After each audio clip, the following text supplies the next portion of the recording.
ये सरकार तो सही रही, हमारा जो विधायक है वो गलत रहा। हमारे गांव में क्षेत्र में कहीं भी आगे फिरा ही नहीं हो। और अलग अलग और लाभ हमें बहुत हो रहा है तो सरकार तो 900 प्लस सिलेंडर हो गया, अनाज इतना महंगा हो गया, हद तक ज़्यादा बस पूछो नहीं। मेरी छोटी सी दुकान है, एक जीएसटी वीएसटी अलग अलग रही, मुझे अलग अलग चीज़ों का वो देना पड़ रहा है, सबका टैक्स। मुझे पता कि नहीं अच्छी सरकार है ये जो है ना, हम तो सिर्फ बहुजन समाज पार्टी के आदमी है, बहुजन समाज पार्टी को वोट देंगे। और ये आज़ाद पाजाद जो है ना, ये रावण बावण, ये तो बिका गया भाजपा का, बस इसे हम वोट नहीं देंगे। आप ये बताइए मुझे थोड़ा सा समीकरण बताइए, यहाँ से जो बहुजन समाज पार्टी के चौधरी राजेंद्र सिंह यहाँ से आपकी विधानसभा से चुनाव लड़ रहे हैं, तो किस प्रकार से इनकी जीत होगी? आप तजुर्बेकार लग रहे हैं मुझे। हाँ, तो 40% तो क्या ना गुज्जर समाज हो गया और 60% ये हो गया, तो बराबर होगा नहीं। देखिए, दलित समाज सही मायने में तो दलित समाज कभी भी कैंडिडेट्स को वोट नहीं करता। दलित समाज वोट करता है बहन जी को, मायावती जी को, काशीराम साहब की पार्टी को। अगर हमें तो यहाँ पे कोई भी कैंडिडेट मिलेगा हम तो वोट करेंगे सिर्फ बीएसपी को देख के। हम कभी हमें निशान दिखता है हाथी का सिर्फ। नमस्कार, स्वागत है आप सभी का बीजीटी न्यूज़ नेटवर्क पर और मैं हूँ आपके साथ विपिन चौधरी। आज हम पहुँचे हैं देवबंद विधानसभा के गांव फतेहपुर में और तस्वीरों में आप देख सकते हैं यहाँ पर ग्रामीण हमारे साथ में जुड़ चुके हैं और ये सभी यहाँ पर ये जो ग्रामीण खड़े हुए हैं ये दलित समाज के लोग हैं। दलित समाज की यदि हम बात करें तो कांग्रेस पार्टी का बड़ा दावा है। कांग्रेस पार्टी कहती है कि दलित समाज हमारे साथ है।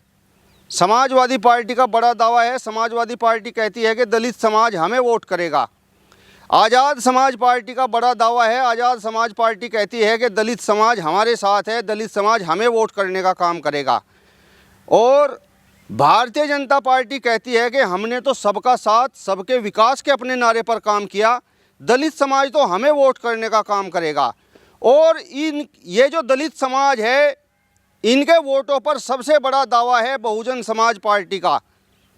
तो ये दलित समाज के लोग हैं, आज हम इन लोगों के बीच में पहुंचे हैं और ये जानने का प्रयास करेंगे कि दलित समाज के मन में आखिर है क्या। दलित समाज 2022 का ये जो विधानसभा चुनाव है इसमें किसे वोट करने का काम करेगा। शुरुआत सर आपसे करेंगे, क्या नाम है आपका? मेरा नाम सुंदरलाल नग्गरवाल। सुंदरलाल जी, ये बताइए, सबसे पहला हमारा सवाल ये है कि ये जो वर्तमान सरकार है ये सरकार कैसी रही? ये सरकार तो सही रही, हमारा जो विधायक है वो गलत रहा। हमारे गांव में क्षेत्र में कहीं भी आगे फिरा ही नहीं हो। वोट लेने के बाद वो भाग गया था यहाँ से, उसने पूछा ही नहीं भाई कौन है कौन नहीं। तो दलित समाज इसलिए इसका गैर खिलाफ है। आप एक बात बताइए, अभी आपने कहा कि सरकार अच्छी रही, कौन कौन से काम आपको इस सरकार के अच्छे लगे? इसके एक तो गुंडागर्दी खत्म, काम और ठीक करे, पर हमारे जो विधायक है वो गलत है। अच्छा, अब आप ये जो विधानसभा चुनाव है, अब आप भारतीय जनता पार्टी को वोट करेंगे या बसपा को वोट करेंगे या आज़ाद समाज पार्टी को वोट करेंगे या सपा को वोट करेंगे, किसे वोट करने का काम करेंगे? ये जो है ना, हम तो सिर्फ बहुजन समाज पार्टी के आदमी है, बहुजन समाज पार्टी को वोट देंगे। और ये आज़ाद पाजाद जो है ना, ये रावण बावण, ये तो बिका गया भाजपा का, बस इसे हम वोट नहीं देंगे। चलिए आप बताइए जी, आपका क्या नाम है? कारण मेरा नाम प्रमोद है जी। कारण ये होगा हम बीजेपी में भी वोट दे देंगे, वैसे कोई दिक्कत नहीं है, कोई हमारी सुनवाई नहीं होती बीजेपी में। वैसे ब्रजेश हम जहाँ वहाँ से कोई दिक्कत ही नहीं, कि आना तुम तो इसके बहुजन के आदमी, तो कारण ही हो जा फिर इस बात का, वैसे अन्य और कुछ नहीं। वैसे अब सवाल तो ये है कि सरकार ये कहती है कि हमने तो सबका साथ सबके विकास के अपने नारे पर काम किया, तो आप दलित समाज के लोग हैं तो आपका भी कुछ विकास हुआ कि नहीं? नहीं, विकास तो बहुत कुछ हुआ। 2 बजे रात के पानी पे चले जाओ, दिन में चले जाओ, रात को चले जाओ, कहीं भी चले जाओ, कोई गुंडागर्दी नहीं है। वैसे मोम डंडी कोई बोल सकता है इसी सरकार में, ये भी मेन कहानी है वैसे। अच्छा, तो ये तो बहुत बड़ा लाभ है इस चीज़ का वैसे देखे जाए तो बीमारी वहाँ हो रही। सबसे बड़ी बात इसकी हो रही है कैंडिडेट की, ये काम सही नहीं करता वैसे, ना सुनवाई करे जो, ना सुनवाई करे जी। अच्छा, हाँ, बात वहाँ सबसे बड़ी वैसे। तो 2017 में आपने भारतीय जनता पार्टी को वोट किया था क्या? कम से कम 30% वोट गया था हमारे यहाँ से। अच्छा, हाँ, भारतीय जनता पार्टी में नहीं, और सारा टोटल बहुजन पर गया था वैसे। तो अब ये जो विधानसभा चुनाव है, अब आप लोगों का क्या निर्णय है? निर्णय तो ये है कैंडिडेट बदल जाओ, भाजपा किसी और को टिकट दे दो, बस निर्णय नहीं, फिर तो बस और क्या। मतलब फिर आप लोग भी वोट दे सकते हो। हाँ बिल्कुल वोट देंगे बिल्कुल। लेकिन भारतीय जनता पार्टी ने तो टिकट घोषित कर दिया, कुंवर ब्रजेश जी यहाँ से चुनाव लड़ेंगे। चक्कर वो होगा ना, बताओ वोट फिर दे किसे जब मिलता ही नहीं हो ना काम करे टाइम पर। बात वहाँ सबसे बड़ी वजह। आप एक बात बताइए, बहुजन समाज पार्टी ने राजेंद्र चौधरी का टिकट कर रखा, उसे वोट मिलेगा यहाँ से या नहीं? नहीं मिलेगा, वोट मिलेगा उसे। कैंडिडेट बढ़िया, ऐसी बात नहीं, वैसे वो भी ठीक है बहुजन का वो। आप बताइए भैया, आपका क्या नाम है? मेरा नाम देवेंद्र कुमार है सर। देवेंद्र जी, आप किसे पसंद करोगे? 2022 का ये विधानसभा चुनाव है, आपके मन में क्या है, आप किसे वोट करेंगे? 2022 के चुनाव में जो हम युवाओं को रोजगार देगा हम उसे पसंद करेंगे। अभी पिछले 10-5 साल से भाजपा की सरकार चल रही है, कोई रोजगार नहीं है, कुछ नहीं है, उसके बिना सब लड़के युवा परेशान हैं। तो इस वजह से हम जो भी रोजगार का अवसर देगा उसे देंगे। आपको क्या लगता है कौन रोजगार देगा? रोजगार के लिए तो बस बेस्ट अखिलेश और बसपा ही है, और कोई नहीं है। तो आप अखिलेश को पसंद करोगे या बसपा को पसंद करोगे? पसंद हमारी बसपा ही है, बसपा को सपोर्ट करेंगे और किसी को सपोर्ट नहीं करेंगे।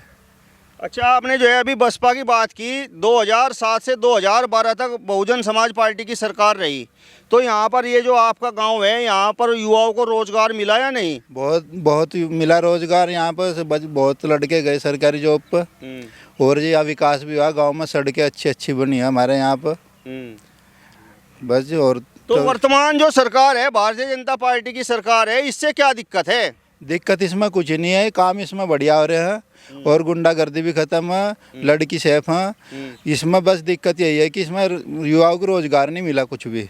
आप ये बताइए मुझे, थोड़ा सा समीकरण बताइए, यहाँ से जो बहुजन समाज पार्टी के चौधरी राजेंद्र सिंह यहाँ से आपकी विधानसभा से चुनाव लड़ रहे हैं, तो किस प्रकार से इनकी जीत होगी? आप तजुर्बेकार लग रहे हैं मुझे। हाँ, तो 40% तो क्या ना गुज्जर समाज होगा और 60% ये होगा, तो बराबर होगा नहीं।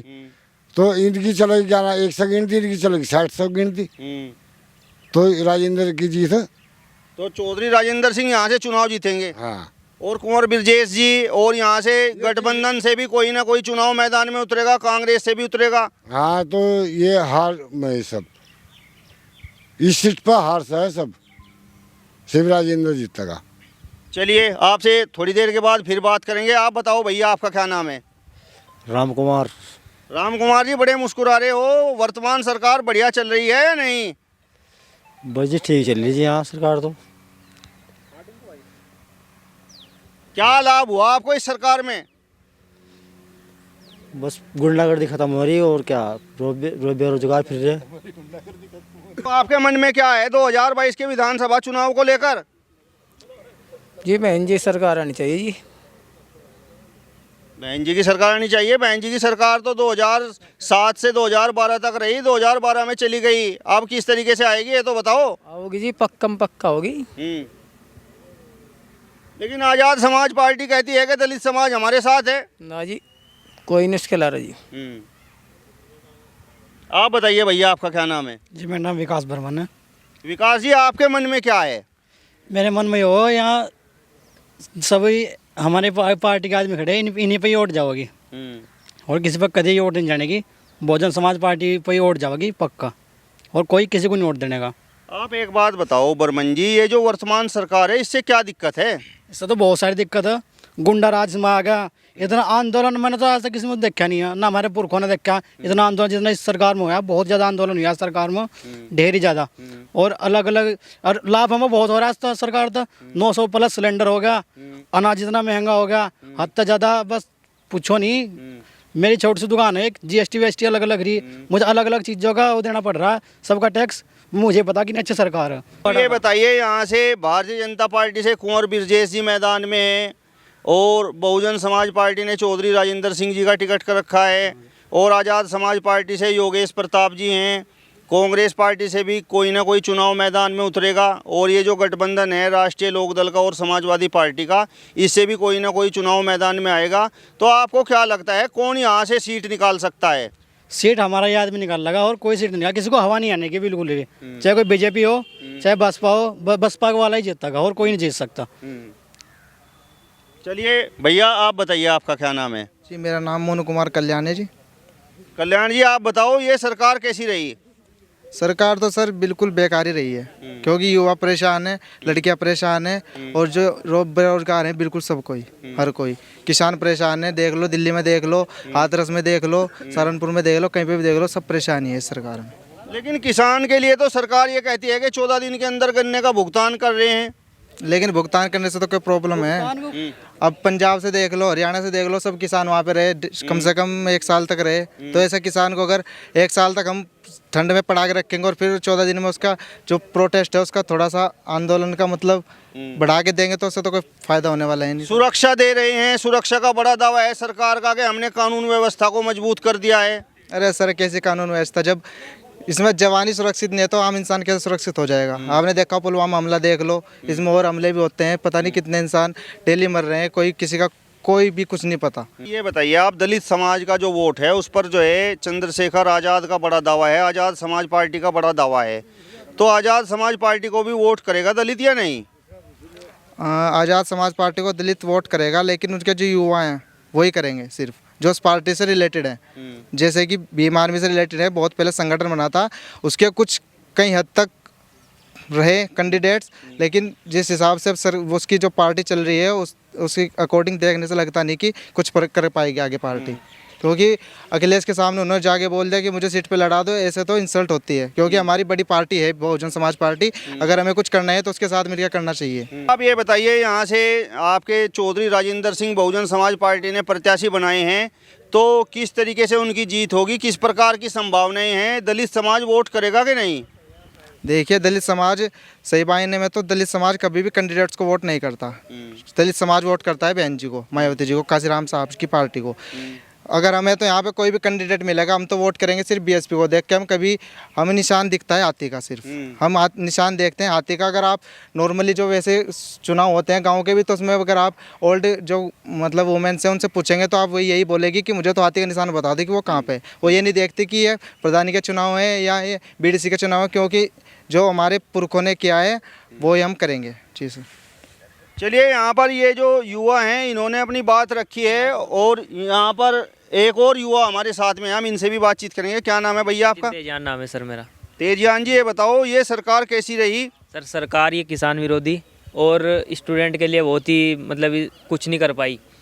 आप ये देख लो, स्टूडेंट किसी भी कास्ट किसी भी जाति का हो, लेकिन स्टूडेंट के पक्ष में सरकार बिल्कुल निकम्मी साबित हुई। कोई एक रोजगार नहीं दे पाई। आप देख लो 69,000 शिक्षक भर्ती, रोजगार नहीं एक भी दे पाई, और युवाओं के ऊपर इतने अत्याचार हुए, मतलब वो किसी भी कास्ट का। आप लखनऊ में प्रोटेस्ट देख लो जितने भी हुए, तो उस दौरान ये सरकार किसान विरोधी और बेरोजगारों के लिए युवा विरोधी रही। एक बात बताइए, आप जो है किसानों की बात कर रहे हो, बेरोजगारी की आप बात कर रहे हो, तो वो कौन सी सरकार है जो किसानों का भला कर सकती है, युवाओं का भला कर सकती है और युवाओं को रोजगार दे सकती है? सर जो फिलहाल रोजगार की स्थिति में और किसान के हित में जो सरकार नज़र आ रही है वो अखिलेश भैया की सरकार नज़र आ रही है। और इस बार जो दलित वोट है उसमें भी 70 और 30 का आंकड़ा रहेगा। 30% वोट 40% वोट अखिलेश जी के साथ में जाएगा। वो इसलिए जाएगा क्योंकि जो हमारा जो मेन टारगेट होगा वो भाजपा को रोकने का होगा। 2022 के विधानसभा चुनाव होंगे, किसी भी तरह के तब भाजपा को रोका जाए, तो उसमें दलित समाज का जो 30% 40% युवा है, खास करके जो बेरोजगार है, वो उस पार्टी को वोट करेगा जो रोजगार के लिए और भाजपा को रोकने के लिए वोट करेगा। तो हमारी मतलब युवाओं की जो पसंद होगी वो अखिलेश जी के साथ होगी। भैया ये तो यहाँ पर कह रहे हैं कि अखिलेश यादव बहुत अच्छे हैं और युवाओं का भला भी वही करेंगे और किसानों का भला भी वही करेंगे। देखो जी, सबके अपने अलग अलग विचार है, कोई किसी कुछ कह नहीं सकता, ठीक है। लेकिन हमारा पूरा परिवार और हमारा पूरा गांव, देखो पूरे गांव की जिम्मेदारी नहीं ले जाती, अपनी वोट की जिम्मेदारी जानपुर की जिम्मेदारी ले जा। हमारा हम भी इसके साथ ही थे, हाथी के साथ ही, हाथी पे वोट लगेगा और किसी पर वोट लगने की नहीं। सवाल ये है कि समाजवादी पार्टी की सरकार कैसी रही? 2012 से 2017 तक समाजवादी पार्टी की सरकार रही। देखो तब थोड़ा नॉलेज नहीं थी मुझे इस बारे में, ठीक है, तो मैं थोड़ा कमजोर था, लेकिन अभी मुझे पता, हमने जो देखा पुरखों ने हमारे बताया, तो बीजेपी यही थी, क्या नाम है, बीएसपी यही होगी। भैया ये तो कह रहे हैं कि अखिलेश यादव नौजवानों की सुनेंगे और किसानों की सुनेंगे। देखिए सर, अभी तक उनकी पार्टी में किसानों ने अब तक कुछ किया नहीं, आंदोलन नहीं किया। पता तो तभी लगता है जब किसान आंदोलन करेगा, तो तभी पता लगेगा कौन सुनेगा कौन नहीं। बीजेपी की पार्टी में सबसे ज़्यादा किया है, इसका मतलब बीजेपी की पार्टी में मतलब जो यह सरकार है इसमें किसान मजबूर है, परेशान है, बिल्कुल ख़त्म है इसकी कहानी। भैया तो ये कह रहे हैं कि अखिलेश की सरकार आ रही है। अखिलेश की सरकार आ जाएगी, लेकिन अखिलेश की सरकार आने से प्रॉब्लम भी तो बहुत सारी हैं। हाँ, क्या प्रॉब्लम है ये बताओ। प्रॉब्लम में देख लीजिए, सबसे पहले तो गुंडाराज शुरू हो जाता है। दूसरी बात, जो यहाँ पे हमारा क्योंकि एरिया थोड़ा मुस्लिम एरिया है, तो उसमें सबसे ज़्यादा प्रॉब्लम तो यही होगी कि वो ज़्यादा अपना वो दिखाएं कि हमारी पार्टी है, मुस्लिम पार्टी है, समाजवादी पार्टी। बताओ भाई, ये तो ये कह रहे हैं कि समाजवादी पार्टी की सरकार में गुंडा राज होता है। सर ऐसी बात कोई नहीं है, भाजपा से ज़्यादा गुंडा राज तो होने का नहीं। हाथरस देख लो, उन्नाव देख लो आप। तो ये है कि अपना सभी को जीने का अधिकार है, ऐसी बात नहीं है। अखिलेश की डायल 100 अखिलेश की देन है, जिससे काफ़ी अंकुश लगा। अब आप बता दो भाजपा ने कौन सा ऐसा कोई काम किया हो? नहीं, बसपा ने बताओ, बसपा की जो सरकार रही उसमें कुछ भला हुआ या नहीं? सरकार अच्छी थी, अच्छी है, गुंडा राज उसमें भी बहुत कम था। लेकिन जो इस समय की मांग है सर, इस समय की मांग है कि जो भाजपा को हराएगा, दलित समाज भी 30-40% उसके साथ जाएगा। और इस समय जो मैदान में भाजपा को टक्कर देती हुई एक पार्टी नजर आ रही, वो भैया जी की सरकार, मतलब अखिलेश जी की सरकार नजर आ रही। क्योंकि जो है अखिलेश जी के आप घोषणा पत्र देख लो, युवाओं को रोजगार देख लो, और जो पहले भी सरकार रही है अखिलेश जी की, उसमें रोजगार काफ़ी युवाओं को मिला है, ऐसी बात नहीं है। बताओ भाई, ये तो ये कह रहे हैं कि बसपा तो कहीं टक्कर पर भी नहीं। नहीं सर, ऐसा कुछ नहीं है, क्योंकि वो अभी समुद्र है, शांत है, जब आएगी तो एकदम लहर के साथ आएगी। बिल्कुल सर। चलिए, तो यहाँ पर ये जो देवबंद विधानसभा का गांव फतेहपुर है, यहाँ पर हमने ग्रामीणों से बात की है और इन्होंने 2022 का ये जो विधानसभा चुनाव है इस पर अपनी राय रखने का काम किया है। यदि आपको ये वीडियो पसंद आया हो तो इसे ज़्यादा से ज़्यादा शेयर कीजिए, लाइक कीजिए, कमेंट्स कीजिए और इसके साथ साथ हमारे चैनल को भी सब्सक्राइब कीजिए। नमस्कार।